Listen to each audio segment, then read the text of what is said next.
My experience with panic attacks has been years of my life. Probably at least 10 years I was having panic attacks on and off, not at a guaranteed rate or anything. Sometimes it was happening nearly every day.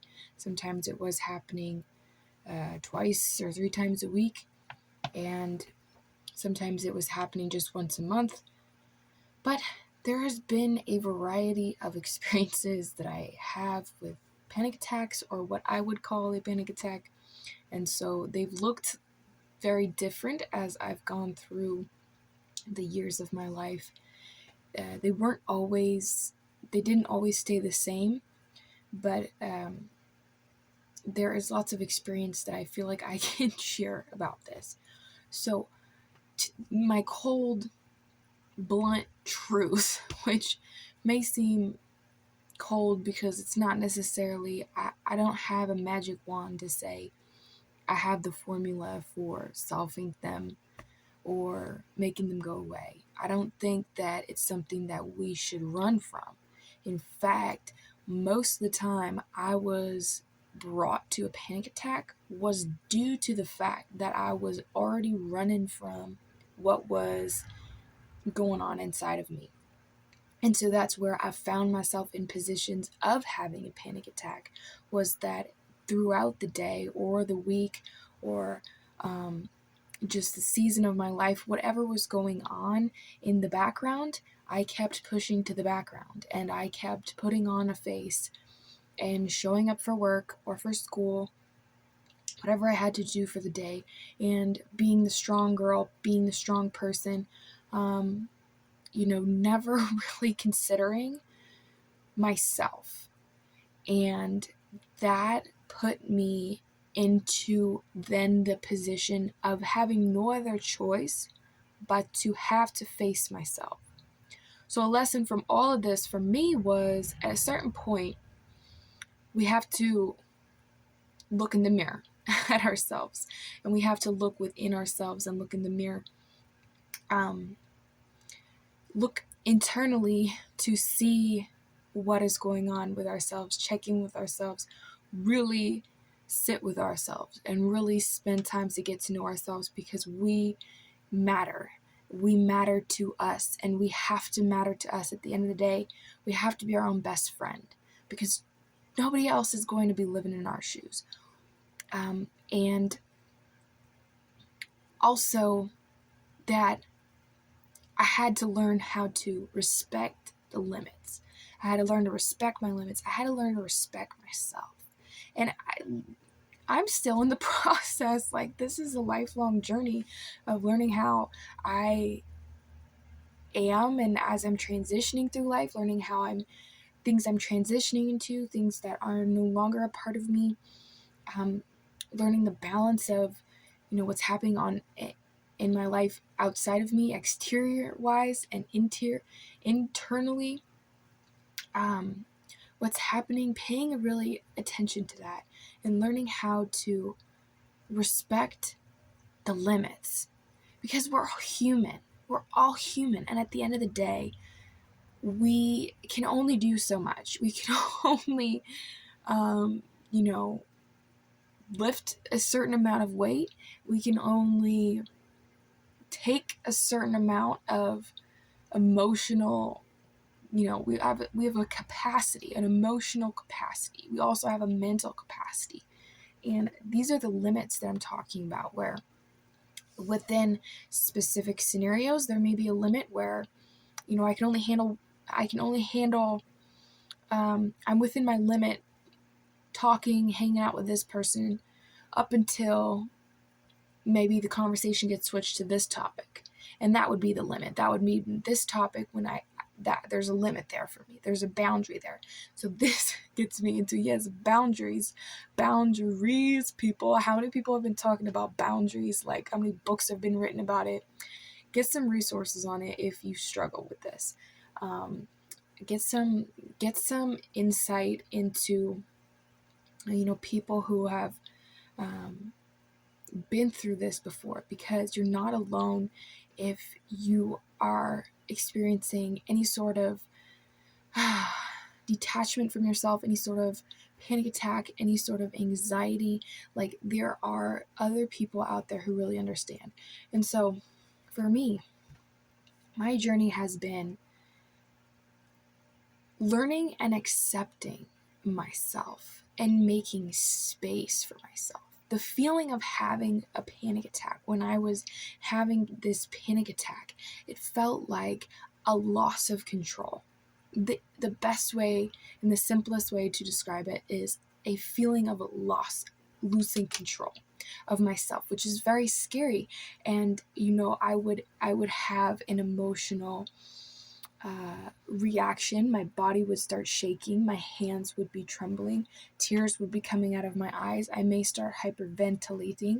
These were the signs that I was having this panic attack, this loss of control. And in the time when my hands are shaking, it made it very difficult to continue the task I was doing at the time. A lot of the times I was at work where I was using sharp utensils, we're talking knives, I was doing the dishes, I was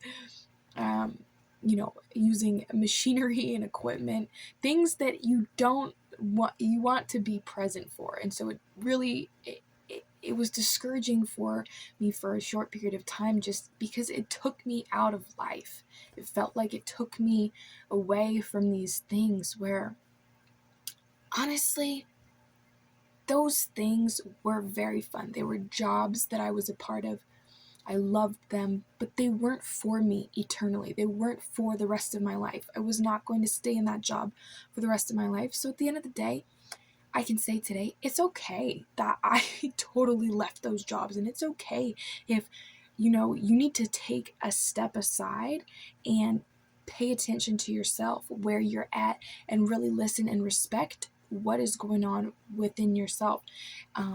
If that looks like removing yourself from a certain career or a certain job or a certain relationship, or maybe it's just an activity, any sort of activity, like something that you need to remove yourself from for the reason of respecting yourself, that is a win. That is a gain of clarity. That is a yes to you. That is a yes in the right direction, to be able to say, I have a limit here. And rather than continuing to put myself in positions or around people that push me beyond my limits, I'm going to take control, take authority over my own heart, over my own soul, over my own self, that is telling me that I feel a boundary line here. And I'm going to respect that. And you respect that when you set the line and say, I'm no longer going to put myself in those positions, because because fill in the blank, because I matter to myself. Or you can say, because you deserve respect, you deserve a friend, and you deserve to be your own best friend or your own advocate. It's good to have friends, and it's good to talk to Jesus, because he knows all the things that we have been through. And so he's the best friend that we could ever ask for. And so for someone to lean on, there's truth in his light. There's truth in the way that he comes to us with a guidance. And for me, I struggle with this because it was not always,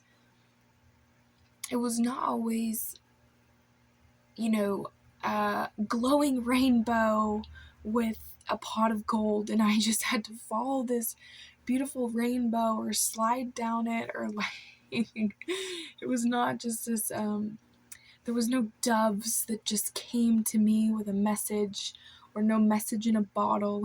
It was very much learning through raw, real experiences. And so I think that there's so much to be said for when we are getting redirected in away from something, even though it may look this uncomfortable on the surface, there is also so much to gain from just accepting that. Like accepting if something goes wrong, accepting it. Because the more efficiently that we can accept the reality of ourselves in this life, the better our whole existence is going to be. Because imagine walking around with this constant, perpetual disapproval or this constant cloud over a person's head that just is not okay with what's going on.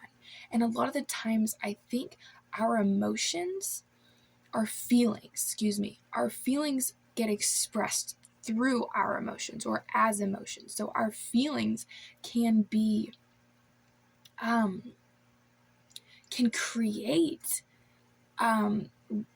this expression as an emotion on the surface.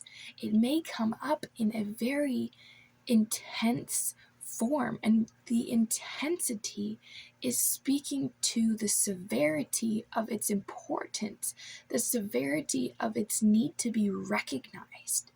It is interruptive to have a panic attack. You may be doing something, you may be having a conversation, you may be in a very important scenario or situation, and these things, we don't plan for them. They just happen.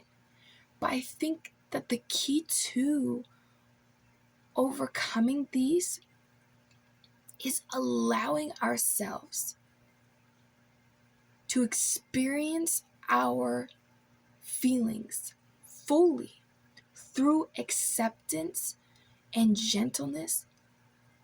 It is about, for me, what I have learned, it has become about how can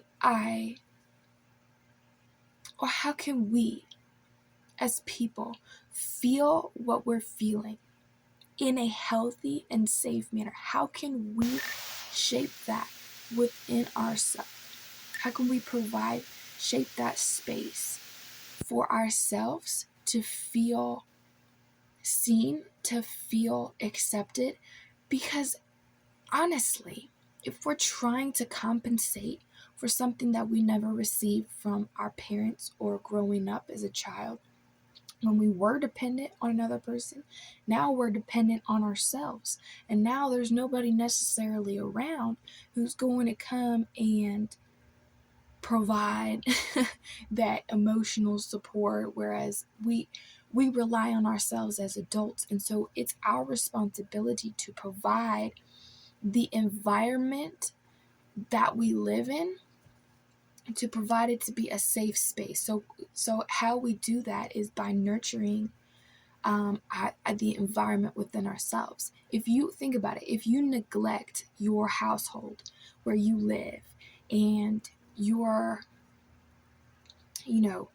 constantly you consume your food, you consume your newspapers or your books, and then you have people over, you bring people in, they have mud on their boots, like stuff gets tossed around, stuff happens to be, now you've got like a lived in environment. And likewise in ourselves, we live in this environment. This is the temple. The Bible talks about our bodies are the temple of God. If God is living within us, this is where he lives. And it is one of our greatest responsibilities to take good care of our temple. And so how we nurture that environment is up to us. Do we take the trash out in our house or where we live when it's full? If it starts to stink, would we just let it sit there? Probably not. We're probably going to want to take it out at a certain point. So at a certain point within ourselves, internally, are the place where we feel something, the place where who we are inside, when we go within ourselves and we make a decision, and we can reflect on how something made us feel. When is the last time we took out the garbage?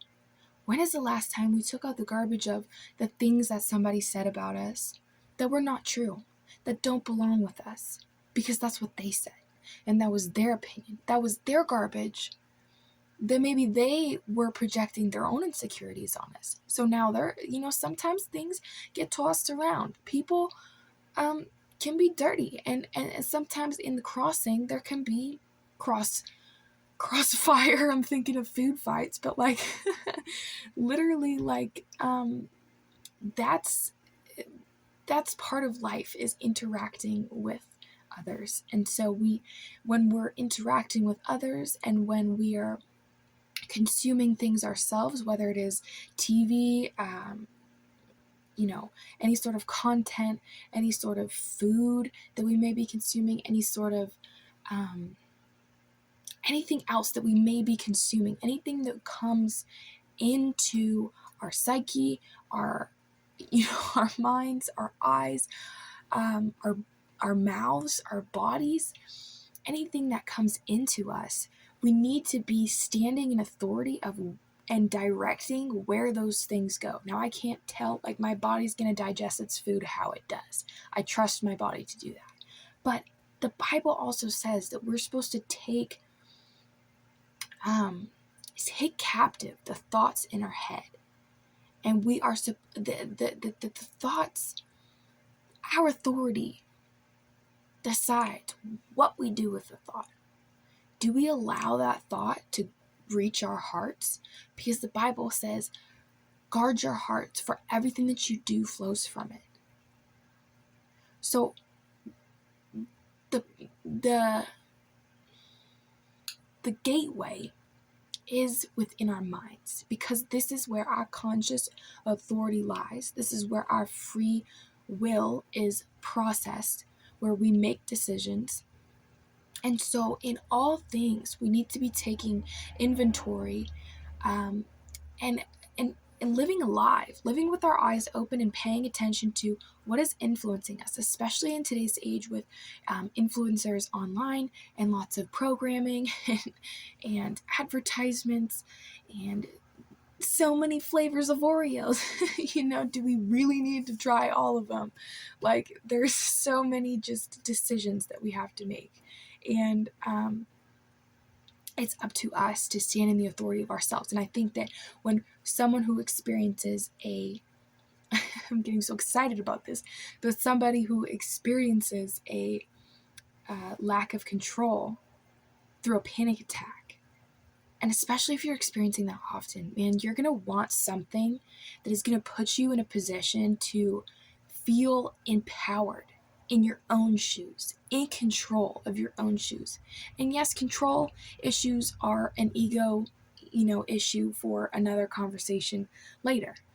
But we're talking about a healthy level of control, because we don't want to be having panic attacks, especially if we're driving or in serious situations. So we want to have a healthy amount of control, and that is going to look like standing in authority with the gifts that God gave us, our mind, our decision-making ability, taking captive our thoughts, taking captive our habits, taking captive our decisions, and applying them to our heart, and applying them to ourselves. And as we do these things, we're giving ourselves what we need. We're giving ourselves food. We're giving ourselves intellectual, growing opportunities. We're giving ourselves social opportunities.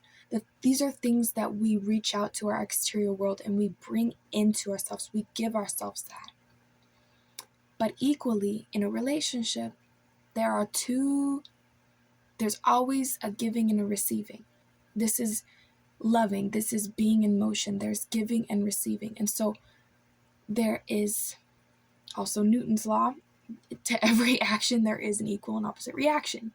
Okay? So you eat some eat some food, your body is going to have a reaction to that. Maybe your belly's like, doesn't like it and it has a negative reaction. It starts gurgling and gets inflamed, or maybe that's like not a pretty sight, but maybe it's like a positive reaction where it's like, something that you take in makes you feel both physically, can be a physical sensation like pain, or I'm talking emotionally, because if we're taking in something intellectually or socially, there is a response to that. There is a response that our body is always speaking to us, and our body is always communicating to us and responding to what we're consuming. And so we in our authority need to set those barriers and to set the guidelines and to serve as a parent-like protective strategies or protective structure, build this structure for ourself and our internal heart, or our soul, or the essence of who we are. We need to build a safe space for that person to live, for us to live within ourselves. And so that looks like, if you will, the security guard or the parental figure or the authority figure of ourselves. It really is just an authority figure of ourselves, is in that decision-making ability. Are we going to choose to eat, way more than we should because last time it might have made us sick? So it's like everyone needs to learn these boundaries, and it's like what we get to choose is going to have a reaction, and we have to acknowledge that we are responsible in this authority for the reactions that we're having. A lot of the times, sometimes things happen to us, and yes, we do have a choice of how we get to work with what happens to us. We can respond how we choose to. Maybe we can respond and be angry about something, or maybe we can respond and be forgiving and be loving. And these are all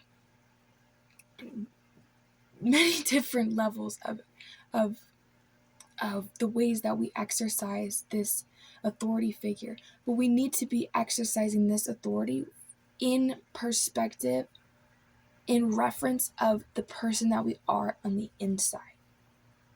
And that is the greatest way for me to explain what I've learned through having these panic attacks through years of my life, and or just emotional like loss of control. It's scary to have a loss of control. Like, we don't want that. It's not cute. It's a lot of the times unplanned for, maybe embarrassing. Okay, been there, done that, don't want to do it again. So the process is building that relationship with ourselves, the person up here in our mind that chooses to say no. The Bible says, let your yes be yes and your no be no. So it's choosing, it's that the relationship the relationship of the person up here who makes those decisions and sets the boundaries and says no or says yes. The relationship between that person and the person who's receiving the results of those decisions. So it's like, some people would say this, like your inner child, and this is the parent. And it very realistically becomes when you no longer are dependent on your parents or an authority figure. That's when you become the authority figure over yourself. This is like growing up. This is like being an adult. And so it's the relationship between these two where this one needs to be heard, because it's not always a message or a realignment or a direction coming from up here to down here. It's also about this little voice inside, or this feeling inside, that's going to come up and communicate and give feedback and say, hey, the last time you approached me with this, I felt like this. And so that's the giving and the taking. That's the relationship. That's the dance that we have with ourselves. And both should matter equally. Both should have their time to be heard, be seen, be recognized. Because we don't want to just let our feelings and this inner child run our whole world and disregard, who's up here maybe saying, maybe we shouldn't do this. Maybe this is not a good idea. Maybe we should leave. Maybe we shouldn't. Like the voice that wants to keep us. We don't want to just continue to let ourselves get into trouble. So if that's happening, we're listening too much to our feelings. But we want a healthy balance. Whereas we don't want too much of this parental thinking or authority thinking in our brain, just dogging on ourselves, setting unrealistic expectations, setting all these pressures, perhaps just misunderstanding us and not wanting to hear us at all. And then this person down here gets shoved down and starts to feel really hurt. So we don't want that. There needs to be equally, this is, you ready for it? Self-respect, y'all. This is respect. This is the dance of respect in any relationship. And the way that we learn how to respect ourselves also empowers us to respect others even better. So, being able to listen to our inner child, being able to receive feedback from our inner, or our parental authority figure in our brain, these two is also going to help us in other relationships when we get out into the world, or if we get into dating, or if we get into marriage, or business relationships, or just meeting strangers on the street. Like, who knows? Like, you may be able to offer some support from up here in your brain to somebody else who may be lacking it. And that's where we see different relationship dynamics of people who are drawn to each other, or maybe find, an attraction where there's something that the other person has that like we can learn from. And so the goal when we have like a very healthy individual is to have like a very balanced inner child and authority figure in their decision-making mind. And so a healthy dance between these two is the ideal place that we want to be at. Although if we are off balance, if we do find ourselves off balance, we can learn from one another. Like I said, we may be drawn to other people.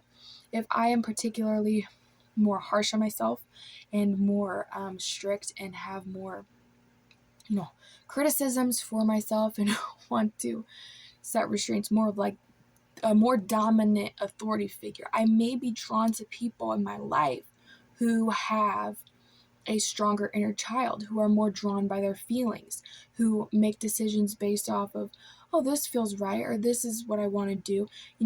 They may be more dominant in their inner child, kid-like freedoms, whereas it may seem like this person is more happy-go-lucky, or doesn't consider the consequences that maybe somebody would who's more authoritative with themselves. And so these people I think are actually drawn, this is my thoughts, I think they're actually drawn together so that they can begin to learn from one another.